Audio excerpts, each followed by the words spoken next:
23 of Sakamoto-Days is arguably one of my favorite chapters of the series so far. We finally get a glimpse into Shin's backstory, and it added so much needed depth to his character, while also adding another layer of intrigue by introducing the character of Ando, a mysterious friend of ASAKURA who abandoned Shin in his care and then simply vanished. And that's all we get on Ando. We don't get much, except that he was an old friend of ASAKURA, so I'm assuming he could potentially be a scientist of some sort, or it could even be Shin's dad for all we know. It's probably too early to speculate, but those are my thoughts on that. Another thing I should mention is that young Shin was written so well. Suzuki executed Shin's backstory perfectly, and in this chapter we get to see Shin from a different point of view, and it's quite interesting. We get to see Shin as a child, and young Shin was caring, thoughtful, curious, observant, protective, strong-willed. He thought for himself, he had his own opinion on things, was very analytical, unfazed, and had somewhat of a short temper. And you know, adult Shin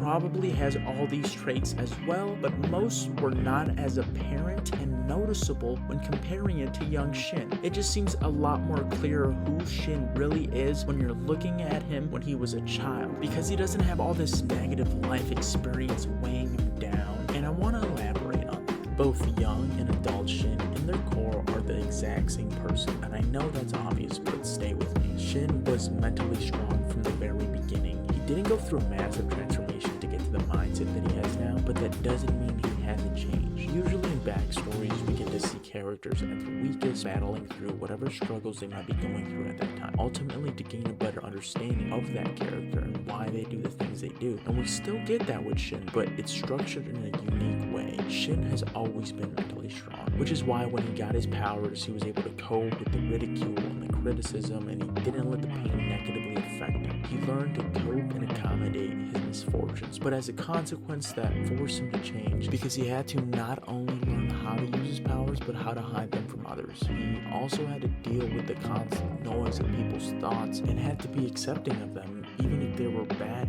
or good, and that's a lot to handle. But Shin is a very smart character because he was able to make do with what he had and made the most out of it. He mastered his power, he became an incredible hitman, and I would say that he reached or even surpassed his potential. And after this chapter, I gained like a newfound respect for Shin. Like, I liked him as a character. He's probably my third favorite, but I think he's like my second favorite behind Lou. Lou is probably always going to be number one. I love her. She's so cute and funny and adorable. But Shin has definitely elevated as a character, and I definitely appreciate that. This was definitely a Shin chapter, and I did not mind it at all. I loved the backstory on Shin. There was also some interactions with Lou and ASAKURA, which were pretty cute and funny. But other than that, I think it was just mostly about Shin, and I really enjoyed this chapter. It made up for the last two that I wasn't too fond of. Yeah, anyways, thanks for watching. I know this is kind of like a short review, but I've been extremely busy, so sorry for any inconvenience that caused. But anyways, like and subscribe if you enjoyed the video. Thank you guys for watching. I appreciate you so much. See you in the next one.